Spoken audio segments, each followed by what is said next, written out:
दोस्तों, Israel Hamas वार के next 48 our बहुत ज़्यादा क्रूशल है, इंपॉर्टेंट इस वजह से है क्योंकि इस वक्त जो इसराइल है, इसराइल ने हिजबुल्लाह को बहुत बड़ी वार्निंग जारी किया है। इसराइल ने हिजबुल्लाह को 48 आवर का अल्टीमेटम दिया है कि वो इसराइल के बॉर्डर से दूर चला जाए। अगर लेट्स सपोज हिजबुल्लाह लबनान के अंदर जो मौजूद है, मतलब इसराइल इस वक्त लबनान के अंदर एक इन्वेड करने जा रहा है, लबनान के साथ एक जंग शुरू करने जा रहा है। हिजबुल्लाह को कहा है कि अगर तुम बॉर्डर से पीछे नहीं हटते तो एक जो कैटास्ट्रॉफी है, मेजर जो क्रैकडाउन है हिजबुल्लाह के ऊपर, इसराइल स्टार्ट कर देगा।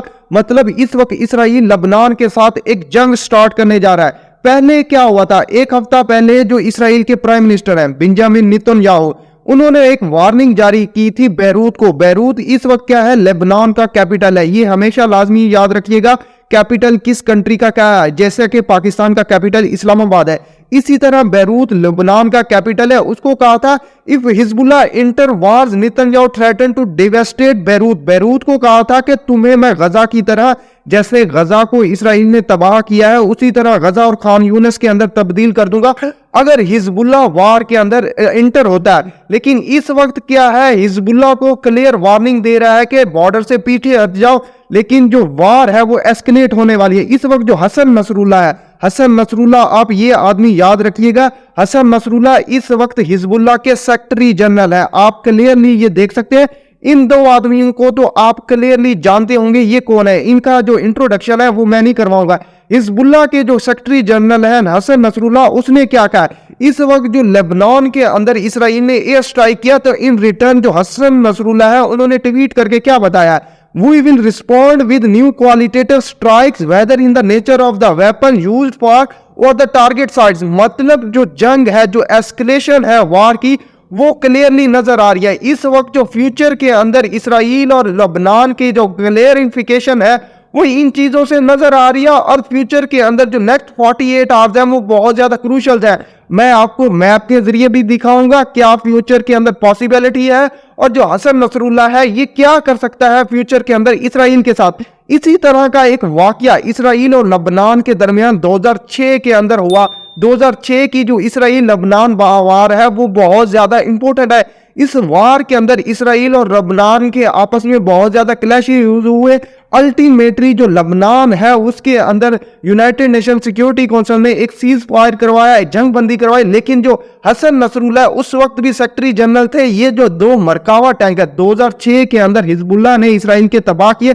लेकिन आज का हिजबुल्लाह और पहले का हिजबुल्लाह बहुत ज्यादा चेंज हो चुका है, बहुत ज्यादा चेंज है। इस वक्त जो ईरान की प्रॉक्सीज है वो फर्स्ट टाइम इसराइल के खिलाफ कामयाब हुई थी। लेकिन अब मैं आपको मैप के जरिए दिखाता हूं। ये है हमारा प्यारा पाकिस्तान, पाकिस्तान जिसके अंदर हम रहते हैं। अगर आपको मैप की समझ नहीं आती तो पाकिस्तान को ज़हन में रखा करें, पूरा मैप आपको क्लियरली समझ आ जाया करेगा। ये पाकिस्तान से सारा मैप जो वर्ल्ड मैप है वो जुड़ा हुआ है। इसी तरह क्या है, यहाँ पर क्या है, इसराइल, इसराइल जो कि इलीगल ऑक्युपाइड है। यहाँ पर क्या है, पहले पैलेस्टाइन हुआ करता था, यहाँ पर फलस्तीन होता था, लेकिन सिर्फ गाजा स्ट्रिप और वेस्ट बैंक के अंदर आज सिर्फ और मुस्लिम रह गए, बाकी इसराइल सारा काबिज हो चुका है। ये इलीगल ऑक्युपाइड है। इसके ईस्ट में है जॉर्डन और नॉर्थ में है लेबनान। लेबनान का जो कैपिटल है वो बैरूत, आप बैरूत को बहुत ज्यादा सुनते होंगे। यहां पर क्या मोस्टली जो एक्टिव है यहां पर है हिजबुल्लाह। हिजबुल्लाह को मोस्टली कौन सपोर्ट करता है, हिजबुल्लाह को ईरान सपोर्ट करता है। ऐसे समझिए हिजबुल्लाह ईरान की बहुत बड़ी प्रॉक्सीज है और यहां पर क्या है, एक्टिव है। इसराइल का जो नॉर्दर्न बॉर्डर है वो बहुत ज्यादा हाई वोल्टाइल है क्योंकि यहां पर क्या है, हिजबुल्लाह मौजूद है। 2006 के अंदर भी इनकी आपस में वार हुई थी जो कि लेबनान इजिली हिजबुल्लाह मतलब जीत गया था। उस वक्त भी हसन नसरुल्लाह यहाँ के सेक्रेटरी जनरल थे। लेकिन आज जो सूरत हाल है वो चेंज हो चुकी है। यहां पर इसराइल अल्टीमेटम दे रहा है कि यहां पर जो बॉर्डर है, यहां पर इसराइल का नॉर्दर्न बॉर्डर, यहां से हिजबुल्लाह है दूर चला जाए। यहां से अप्रोक्सीमेटली 25 किलोमीटर या 30 किलोमीटर तक का है हिजबुल्लाह की बहुत ज्यादा इंस्टॉलेशंस है, यहां पर मिलिट्री बेसिस है। और इसराइल कह रहा है कि मैं टारगेट करूंगा फ्यूचर के अंदर, क्योंकि इसराइल ने जो अचीवमेंट हासिल किया गजा स्ट्रिप के अंदर, उसने बहुत ज्यादा गजा को तबाह किया है। गजा का जो सूरत हाल है वो बहुत ज्यादा तब्दील हो चुकी है। उसको पता है कहां पर अटैक करना है, कहां पर सिविलियंस होंगे, कहां पर मुजाहिदीन होंगे। इसी तरह वो जानता है कि जो इसराइल का नॉर्दर्न बॉर्डर है, यहां पर जो हिजबुल्लाह है वो बहुत ज्यादा एक्टिव है। उसको पता है यहां पर क्या करना है। ये भी हो सकता है जो इसराइल है लेबनान के साथ एक एग्रीमेंट साइन करे, सीज फायर साइन करे कि मैं तुम्हारे साथ पीस चाहता हूं, हिजबुल्लाह मेरे साथ अटैक ना करे। लेकिन अगर होता है, यहां पर है एक रिवर, लिटानी रिवर, उसके दूर दूर तक जा सकता है, हिजबुल्लाह उसके अंदर नहीं आ सकता है। इसी तरह जब 2006 के अंदर सीज फायर हुआ था, 1701 जो रेजोल्यूशन है यूनाइटेड नेशन की वो सामने आई थी, जिसके जरिए क्या है, लेबनान के अंदर जो हिजबुल्लाह है इसके नॉर्दर्न बॉर्डर, इसराइल के नॉर्दर्न बॉर्डर पर नहीं आ सकता। लेकिन क्या है, यहां पर हिजबुल्लाह मौजूद है और इसराइल और हमास की वार चल रही है। आपको पता है कि अगर हिजबुल्लाह आगे आता है तो इसराइल को बहुत ज्यादा खतरा होगा।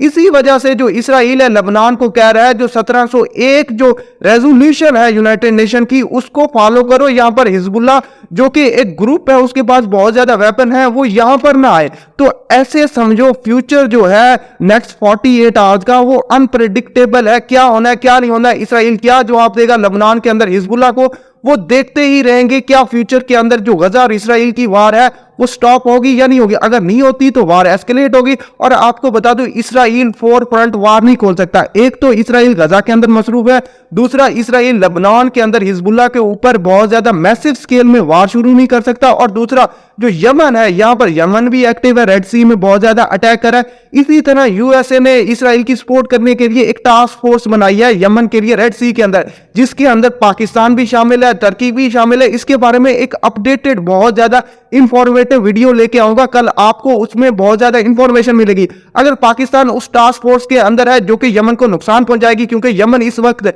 मिलिटरीली और स्ट्रेटेजिकली और इकोनॉमिकली इसराइल को बहुत ज्यादा नुकसान पहुंचा रहा है, और गजा के जो मुसलमान है उनको बहुत ज्यादा सपोर्ट कर रहा है। और इस वक्त जो इसराइल है वो गजा के अंदर बहुत ज्यादा तबाही मचा रहा है।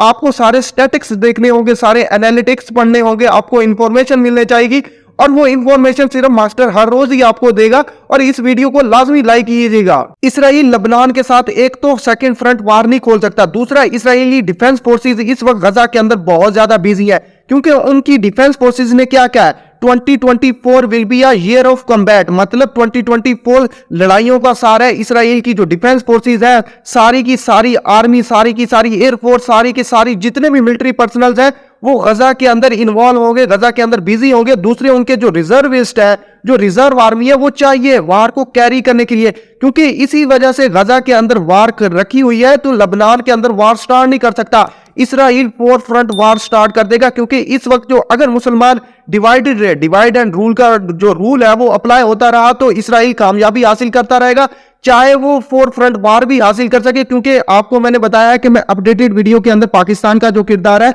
वो भी लेके आऊंगा, टर्की का किरदार वो भी लेके आऊंगा। आप ये भी पढ़े, Israeli army estimate the year 2024 will be a year of combat including for reserve forces. और दूसरी तरफ इसराइल को बहुत ज्यादा यूएसए की सपोर्ट चाहिए। यूएसए ने रिसेंटली ही क्या है, परसों क्या किया है, USA to sell tank ammunition, जो असला है इसराइल का वो खत्म हो रहा है।